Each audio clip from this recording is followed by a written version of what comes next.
আসসালামু আলাইকুম ভিউয়ার্স, আমি পারভেজ আহমেদ, ঢাকা স্টক মার্কেট চ্যানেলে স্বাগতম। আশা করি আল্লাহর রহমতে সকলে ভালো আছেন, সুস্থ আছেন। তো আজ শুক্রবার, গত বৃহস্পতিবারে আমাদের মার্কেটটি 41.74 পয়েন্ট পজিটিভ নিয়ে শেষ হয়। যে জায়গায় 232টি কোম্পানি আপ এবং 91টি কোম্পানি ডাউন, এবং আনচেঞ্জ ছিল 47টি কোম্পানি। টোটাল লেনদেন হয় 800 আটশো 67.48 কোটি। তো আজকে দিনে গতকাল দিনের শুরু থেকে মার্কেটটা বেশ পজিটিভ ছিল। যদি আমি দেখি তাহলে দেখা যাচ্ছে যে টপ টপ গেইনার সেক্টর ছিল প্রথমেই টেক্সটাইল, তারপরে ইঞ্জিনিয়ার, তারপরে ফার্মাসিউটিক্যালস, তারপরে food, mutual fund, fuel and power এবং ইন্স্যুরেন্স। তো আজকে আমি আপনাদের সাথে আলোচনা করার চেষ্টা করব আজকের ইন্ডেক্স সম্পর্কে। বলার চেষ্টা করব, পাশাপাশি বলার চেষ্টা করব যে টপ গেইনার যারা ছিল তাদের সম্পর্কে কিছুটা আপনাদেরকে ধারণা দেওয়ার চেষ্টা করব। যদি আমি ইন্ডেক্স দেখি, ইন্ডেক্সের মেজর যে রেজিস্ট্যান্স হচ্ছে সেটা হচ্ছে 5,647 পয়েন্টের। এবং এই জায়গায় এই জায়গা থেকে মার্কেট কিন্তু পড়া শুরু করছিল এবং কারেকশন করা শুরু করেছিল, এবং বর্তমান সময় পর্যন্ত কারেকশনই আছে মার্কেট। এবং বর্তমানে একটা ট্রায়াঙ্গেলের মধ্যে আছে, বিশেষ একটা ট্রায়াঙ্গেলের মধ্যে আছে। এখন এই ট্রায়াঙ্গেলের যদি ব্রেক করে উপরের দিকে যায় তাহলে মার্কেট আমরা ভালো মোমেন্টাম দেখতে পারবো। আর যদি নিচের দিকে আসে তাহলে আরো কিছুটা নেগেটিভ দেখার সম্ভাবনা আছে। তবে আমার ব্যক্তিগত মতামত হচ্ছে যে মার্কেট এই জায়গাতে বেশি আসলে পড়া উচিত না। আহ, যদি দেখি আমরা গত 3 দিন মোটামুটি লেনদেনও পজিটিভ ছিল, প্লাস ইন্ডেক্সটাও পজিটিভ ছিল। সো এটা হচ্ছে আমার আপাতত একটা মেজারমেন্ট। তো দেখা যাক, মেঘনা সিমেন্ট গতকাল হোল্ডেড ছিল।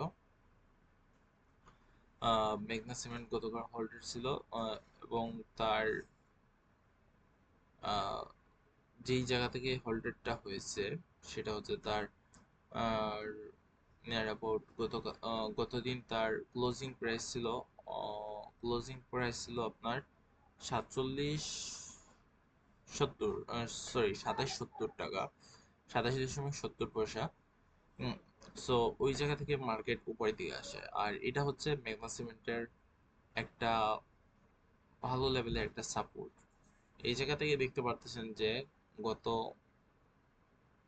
গত 18ই জানুয়ারি 2026-এ যখন এই জায়গায় মার্কেটটা সাপোর্ট নেয়, সেই জায়গাতে মোটামুটি ভালো একটা পজিটিভ মোমেন্টাম আসে এবং প্রায় 40 টাকা পর্যন্ত টাচ করে আবার নিচের দিকে আস্তে আস্তে চলে আসে, এবং এই জায়গায় আরেকটা চান্স দেয় মার্কেটকে। তো আমি গত বৃহস্পতিবার শেষে যখন এই ক্যান্ডেলটা দেখছি তখন আমি বুঝতে পারছি যে এই জায়গায় মোটামুটি একটা সেফ এন্ট্রি নেওয়া যায়, বাট ততক্ষণে আর কি কিছুটা লেট হয়ে গেছে, কারণ মার্কেটে আপনার চেয়েও অনেকে বসে আছে যে অপরচুনিটি নেওয়ার জন্য। এবং এই ধরনের অপরচুনিটি মানে গ্র্যাব করা খুবই টাফ, কারণ এই ধরনের অপরচুনিটি নিতে হলে মোটামুটি মার্কেটে আপনাকে অল টাইম সময় দিতে হবে এবং মার্কেটের সাথে কানেক্টেড থাকতে হবে এবং চার্টগুলোকে প্রতিনিয়ত পর্যবেক্ষণ করতে হবে।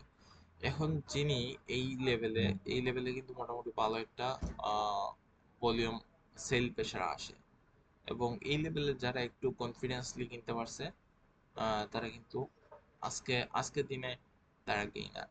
হয়তোবা কালকে পরশু 2 দিন হবে, তারপরে যারাই যায় কিন্তু তারা কিন্তু আলটিমেটলি একটা প্রফিট টেকিং করার চেষ্টা করবে। সো দ্যাটস ওয়াই আমি মনে করি 35-60-এর কাছাকাছি মার্কেটে একটা রেজিস্ট্যান্স আছে। আর যদি ঐতিহাসিকভাবে দেখার চেষ্টা করেন, চার্ট যদি বলে, চার্টে দেখা যাচ্ছে যে এই যে 35-60-এ একটা রেজিস্ট্যান্স আছে, এই যে 35-60-এ অনেকগুলা রেজিস্ট্যান্স আছে, প্লাস এই জায়গায় কিন্তু মার্কেট এই যে একটা পূর্বে সাপোর্ট নেওয়ার চেষ্টা করছিল, বাট সাপোর্ট নিতে পারে নাই, আলটিমেটলি ওটা ব্রেক করছে। তো এটাও কিন্তু একটা রেজিস্ট্যান্স হিসেবে কাজ করতেছে। সো আলটিমেটলি যে তিনটা রেজিস্ট্যান্স আছে, যে তিনটা মার্কেটের জন্য ভালো লেভেলের একটা পেইন দিবে এই স্টক টার্গেটটা। যারা মনে করতেছে এটা 50 টাকা মিনিমাম যাবে, আমি বলবো যে না ভাই, 50 টাকা যাইতে পারে, কারণ যাচ্ছে না। আপনি যদি মেঘনা পেট দেখেন, মেঘনা পেটও তো যাচ্ছে, এটাও তো মেঘনা।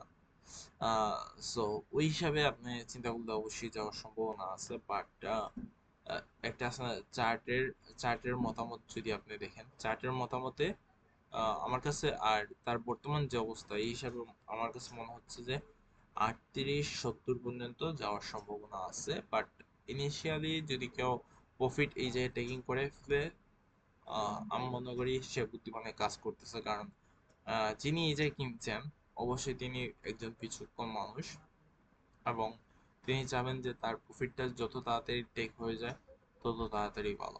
দরকার হলে আরেকটা উনি স্মার্ট মানুষ হিসেবে আরেকটাতে মুভ করবেন, এবং সেই জায়গায় তিনি সেই জায়গায় তিনি সেই জায়গা থেকে তিনি প্রফিটটা বুক করবেন।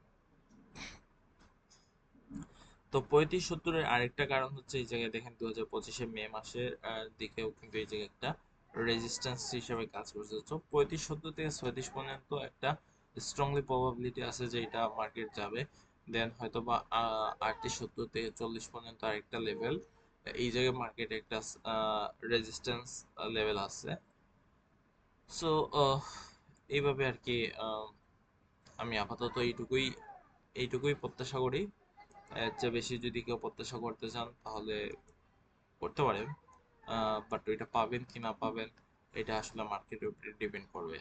আর এটা যারা মার্কেট মুভ করাবেন তারাই ভালো বলতে পারবেন যে তারা কতটুকু আসলে মার্কেটটাকে মুভ করাবেন, কারণ ক্ষুদ্র বিনিয়োগকারী এতটা সক্ষমতা নাই যে একটা স্টককে ম্যানিপুলেট করবে। যদি আমি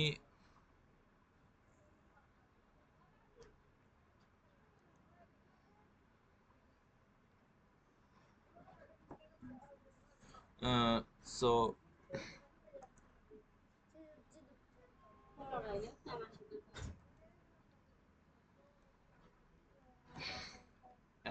তো এতটুকুই আপাতত প্রত্যাশা রাখা যায়। দ্বিতীয়ত হচ্ছে যে ম্যাগনাপেটকে যদি দেখার চেষ্টা করি আমরা এই জায়গায়, ম্যাগনাপেট এই জায়গায় একটা সাপোর্ট লেভেল নেয়, এই জায়গায় সাপোর্ট নেয়, এবং আমার প্রত্যাশা ছিল যে এই জায়গায় মার্কেট আবার সাপোর্ট নেবে। সো এটাই হয়েছে, ম্যাগনাপেট এই জায়গা থেকে সাপোর্ট নিয়েছে, এবং পরবর্তীতে দেখা গেছে যে পরবর্তীতে দেখা গেছে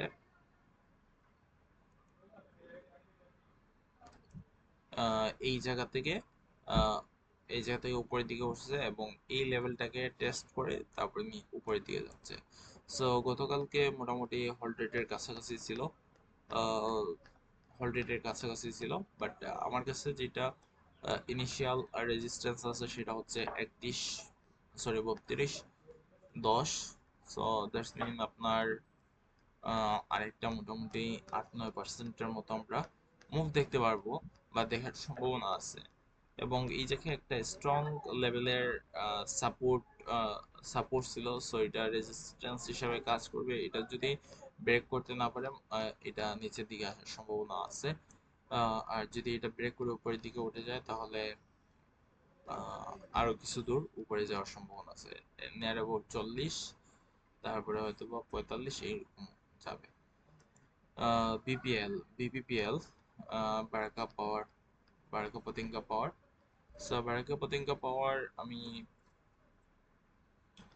ফুয়েল অ্যান্ড পাওয়ার সেক্টর নিয়ে আমার চ্যানেলে বিশেষভাবেই জোরদার করি, কারণ হচ্ছে যে আমার কাছে যেটা মনে হচ্ছে যে নতুন সরকার আসার পরে ফুয়েল অ্যান্ড পাওয়ার সেক্টরের দিকে একটু নজর দিবে, এবং যেহেতু আমরা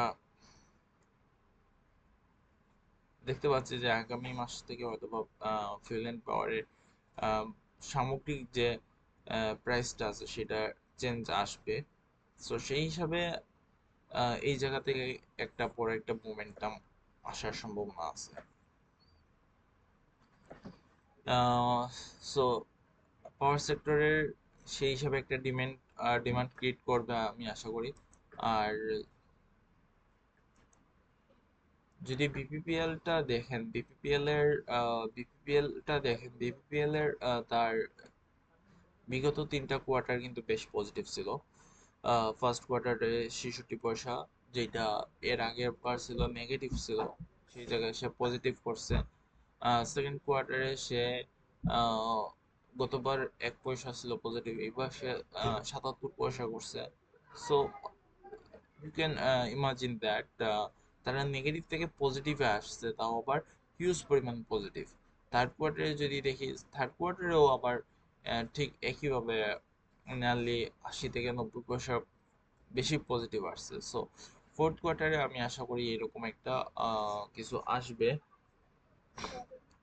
এরকম কিছু একটা পজিটিভ হবে। যদি তার আমি টোটাল ডিভিডেন্ড দেখি, ডিভিডেন্ড লাস্ট ইয়ার সে 2% ডিভিডেন্ড দিছে। এবছর কি মনে হয়, এই বছর মনে হয় 2% দিবে?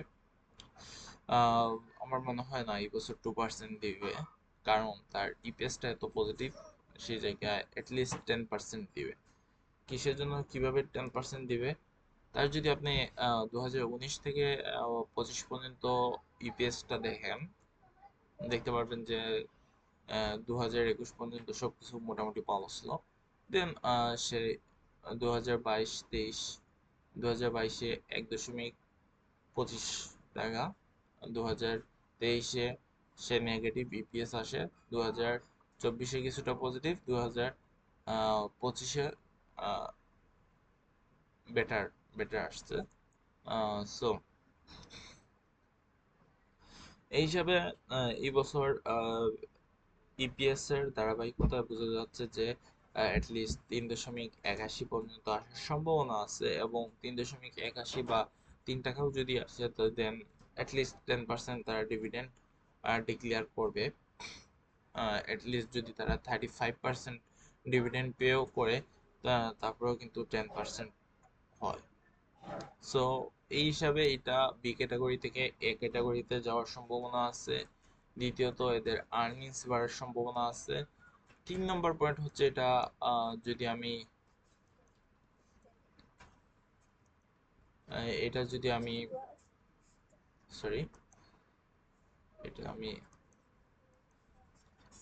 বিপিপিএলটাকে যদি আমি উইকলি চার্টে দেখি,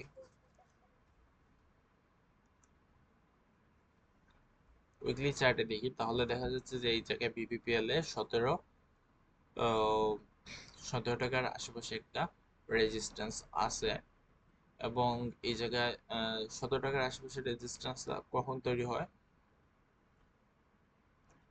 2025-এর 18ই মে, গতকালকে গেল আপনার 19, 20 মে, হ্যাঁ। তো 18, 20 এরকম আর কি। গত বছর মে মাসে তার প্রাইসে একটা হাইক দেখে গেছিল, তারপরে অবশ্যই এই জায়গা থেকে নিচের দিকে কিছুটা কারেকশন হয়, কারেকশন হয়ে আবার উপরের দিকে ওঠার চেষ্টা করে, আবার সেই সেম জায়গা থেকে মার্কেটটা ব্রেক করে নিচের দিকে আসে। সো ওভারঅল যদি আমি বলি, বিপিপিএল এর 1670 থেকে 1750-এর লেভেলের একটা রেজিস্ট্যান্স আছে, 1750-এর কাছাকাছি একটা রেজিস্ট্যান্স আছে, এবং গতকালকে সেটাকে সে ব্রেক করছে। এখন দেখার বিষয় হচ্ছে যে আগামী রবিবার কার্যদিবসে সে যদি আহ, এর উপরে ক্যান্ডেল গুলা রাখতে পারে। আমি খুব বেশি একটা ইয়ে করতেছি না যে এটা উপরে চলে যাবে বা কিছু, অবশ্যই এটা উপরে, এটার গন্তব্য হচ্ছে অনেক উপরে। এর গন্তব্য যদি আমি দেখি, আমি আশা করি যে অ্যাটলিস্ট 29 টাকা পর্যন্ত যাবে। 29, আমি আপাতত যদি দেখি 20 টাকা তো অবশ্যই যাবে, 20 টাকা 30 পয়সা বা এই লেভেলটাতে আসবে। আর এই জায়গায় যদি দেখেন, এই জায়গায় কি পরিমাণে লেনদেন হচ্ছে, এই জায়গায় একবারে নাই বললে লেনদেন হচ্ছে, ঠিক আছে। মার্কেট যখন নিচের দিকে আসে, তখন কিন্তু তার সেই রকম পরিমাণে লেনদেন হয় নাই।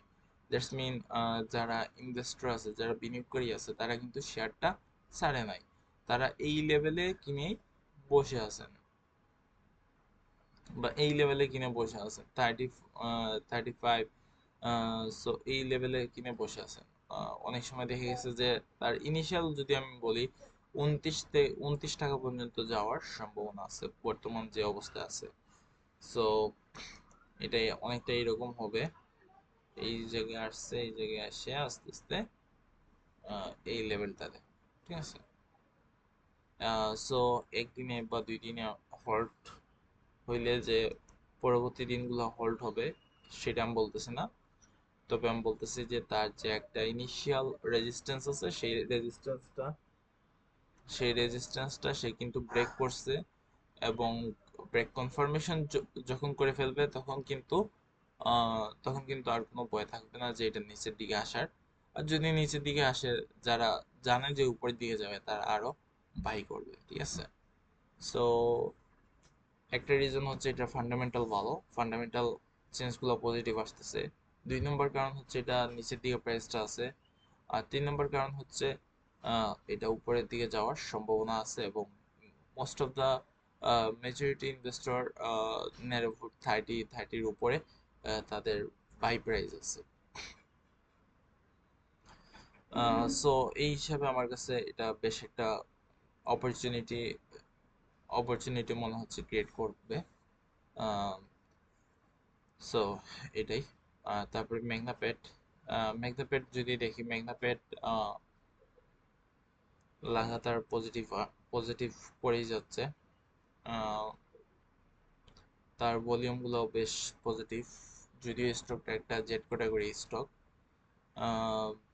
বাট ট্রেডিং স্টক হিসেবে এটাকে কনসিডার করা যায়। অবশ্যই ট্রেডিং স্টকের ক্ষেত্রে আপনারা আপনাদের যে সেট আপ আছে সেটা ফলো করবেন, কারণ দেখে গেল আপনি কিনলেন না, রবিবারের দিন এটা কিনলেন, এবং রবিবারে কেনার পরে আপনার বুধবারে এটা ম্যাচিউর হলো। বুধবার ম্যাচিউর হওয়ার পরে যদি দেখা যায় যে এটা আপনার নেগেটিভে চলে যায়, তাহলে কিন্তু এটা আপনার আলটিমেটলি লস হচ্ছে। আর যদি দেখা যায় যে বুধবারে 20% আছে, বা আহ, আপনি আরো হোল্ড করতে যান, হোল্ড করতে পারেন অবশ্যই।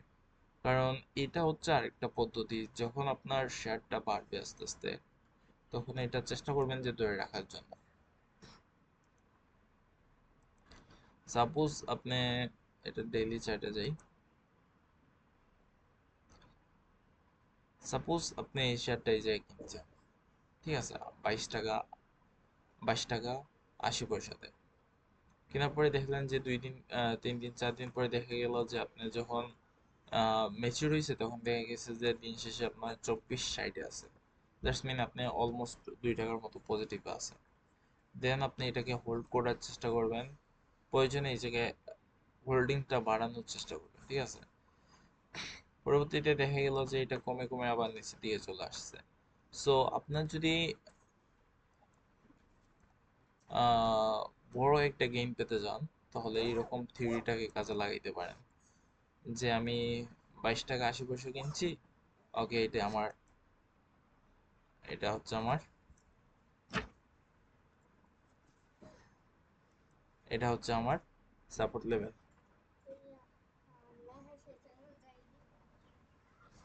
এটা হচ্ছে আমার সাপোর্ট লেভেল। এই লেভেলটা নিচে যদি চলে আসে, আমি স্টপ লস নিব, বা HM 5% স্টপ লস নিব। যেহেতু দেখতেছেন স্টকটা উপরের দিকে যাচ্ছে, বা আপনি এই জায়গায় চাইলে প্রফিট টেকিং করে নিতে পারেন যদি দেখেন যে স্টকটা নিচের দিকে চলে যাচ্ছে। আবার যদি দেখেন আহ, এই লেভেল থেকে আর নিচে আসতেছে না, কারণ আহ, একটা ক্যান্ডেল তৈরি করছে, 5% নিচে আসছে, পরবর্তী দিনে কিন্তু সে নিচের দিকে আসার চেষ্টা করছে বা উপরের দিকে যাওয়ার চেষ্টা করছে, যাইতে পারে নাই, এই লেভেলেই আছে। পরবর্তী দিনেও সেম অবস্থা, এবং তার পরবর্তী দিনে কিছুটা পজিটিভ হয়, এবং এই পজিটিভ কন্টিনিউ করে। সো এই জায়গায় আপনি একটা সেট আপ রাখতে পারেন, আমি 22 টাকা 80 পয়সা কিনছি, আমার স্টপ লস 22 টাকা, অর্থাৎ আমি এই জায়গায় 80 পয়সা বা 1 টাকা আমি লুজ করতে রাজি আছি। এজ এ রেজাল্ট কি হবে, আপনার স্টকের প্রাইস যখন বাড়বে আহ, তখন আপনি প্রচুর প্রফিট টেকিং করতে পারবেন। এবং যখন দেখবেন যে স্টকের প্রাইস বা চার্টটা বেশ ভালো একটা অবস্থানে আছে, যেমন এই জায়গায় কিন্তু পজিটিভ একটা মোমেন্টাম তৈরি করছে, তো এই জায়গায় আপনি আবার কিছুটা এন্ট্রি নিতে পারেন। এই যে 29-40-এ কিনে ফেলছেন, সো 29-40-এ কিনছেন, আবার এই জায়গায় 22-80-তে কিনছেন, তো টোটাল যদি আমি হিসাব করি, টোটাল হচ্ছে আপনার 22 টাকা 80 পয়সা, সাপোজ আমি 1000 কিনছি, আর 29.40 আমি ধরলাম যে হাইয়েস্ট যে প্রাইস আছে আমি সেইগুলা কিন্তু ধরতেছি, আমি কিন্তু লোয়েস্ট অন্যদের মতো লোয়েস্ট কিনে আপনাকে হাই প্রাইস হাই প্রফিট এইগুলো দেখাচ্ছি না, আমি একবারে হাইয়েস্ট মিনিমাম যে প্রফিটটা টেকিং করবেন 52, আমি আবার 2 দিয়ে ভাগ দিব। তো আমার এই জায়গায় যে আমি আহ 29 কিনছি, আমার কিন্তু 26 টাকা 10 পয়সার মতো আমার আহ 10 পয়সার মতো আমার পড়ছে। সো 26 টাকা 10 পয়সা, এই জায়গায় আমি হয়তো বা আরো 1 টাকা বেশি লস নিতে পারি। দ্যাটস মিন আমার 25 টাকা 10 পয়সা পর্যন্ত আমার স্টপ লস আছে। এখন এই জায়গায় কিনা পরে কি হবে, বুম, প্রাইস কিন্তু বাড়তেছে। প্রাইস বাড়ার পরে এই জায়গায় একটা আহ, ছোট লেভেলের রেজিস্ট্যান্স ছিল বা রেজিস্ট্যান্স তৈরি করছে, এটাকে ব্রেক করে সে উপরে দিয়ে গেছে। এখন আপনি এই জায়গায় চলে আসছেন, এখন কি করা উচিত? এখন আপনি হয়তো বা 57 টাকাতে স্টপ লস একটা রাখবেন, যেহেতু আপনার প্রাইসটা মোটামুটি দেখা যাচ্ছে যে একদিন 2 দিন ডাউন থাকলে পরবর্তী 3-4 দিন আপ আছে, দ্যাটস মিন আপনি আলটিমেটলি একটা ভালো একটা প্রফিট জোনে আছেন। সো প্রফিট জোনে থাকাটাই আপনার জন্য বেশ প্রফিটেবল হবে। অ্যাজ এ রেজাল্ট এটা 57 টাকায় যদি আপনাকে টাচ করে নিচের দিকে চলে আসে, তাও কিন্তু আপনি 26 টাকা দিয়ে কিনা অলমোস্ট আপনি 2x করে বলতেছেন। সো এইটা হচ্ছে ট্রেডিং স্টকের ক্ষেত্রে। বাট ফান্ডামেন্টাল স্টকের ক্ষেত্রে আপনাকে একটু কনজারভেটিভ থাকা প্রয়োজন। ফান্ডামেন্টাল স্টকে যখন আপনি দেখবেন যে ফান্ডামেন্টাল স্টকগুলো আপনি ওই রকম ইয়ে পাবেন না, ওই রকম প্রফিট পাবেন না। সো সেই জন্য আমাদের মার্কেটে দেখা যায় যে এই জেড ক্যাটাগরি স্টক বা বি ক্যাটাগরি স্টকেই মানুষজন বেশি ট্রেড করে, তারা ক্যাপিটাল গেইন করতে চায়।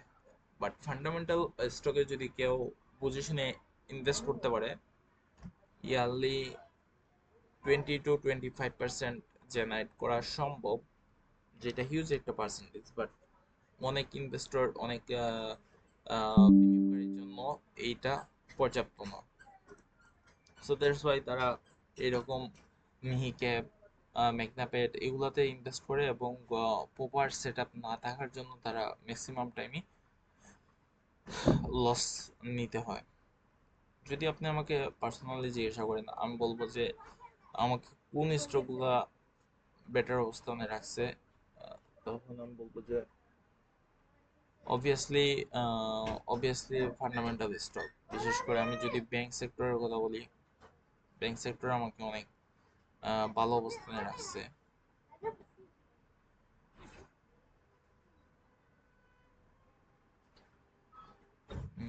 তারপরে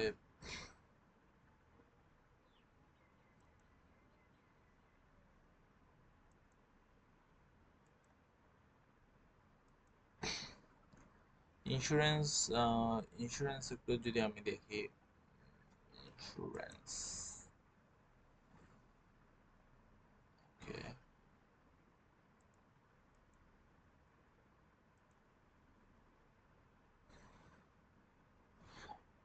ওকে, ইন্স্যুরেন্সে কি কোনো একটা প্রবলেম হচ্ছে?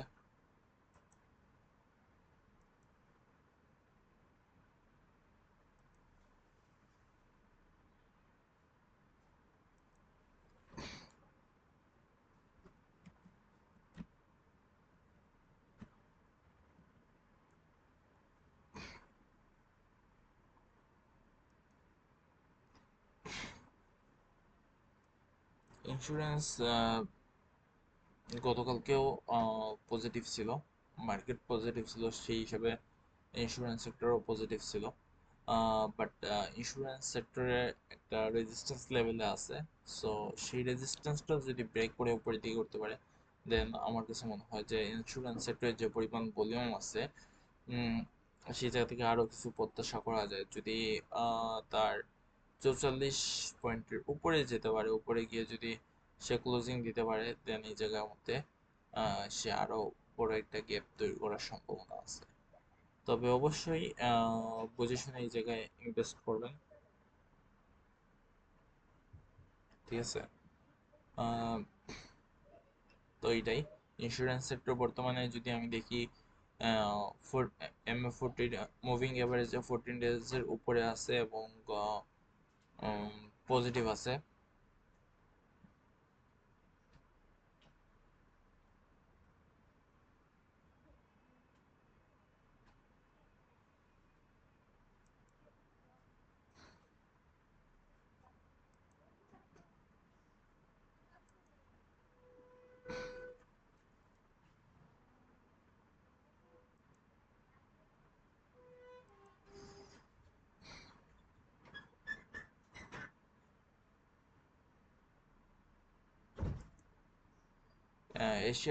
এশিয়াটিক ল্যাব কিন্তু তার পারফরমেন্স খুব সুন্দরভাবে উপরের দিকে উঠতেছে। সো এটা আসলে মার্কেটে যে স্টকটা উপরের দিকে উঠে সেটাকে আসলে দামাইয়ে রাখা যায় না, ঠিক আছে। এশিয়াটিক ল্যাব দেখা যাচ্ছে যে আমার এই লেভেলেও কিনা ছিল আপনার, সরি, এই লেভেলেও কিনা ছিল, তারপরে কিছুটা প্রফিট টেক করে দিয়ে সেল করে দিই, তারপরে আবার কেনার পরে আপনার 160 টাকা বা এরকম 108 টাকার কাছাকাছি আমি সেল করে দিই, আবার দেখা যাচ্ছে যে এটা উপরে দিয়ে যাচ্ছে। সো একটু লম্বা ফ্রেমে যদি কেউ চিন্তা করতে পারে তাহলে মানি মেক করা সম্ভব। তো ভালো থাকবেন, সুস্থ থাকবেন, আল্লাহ হাফেজ।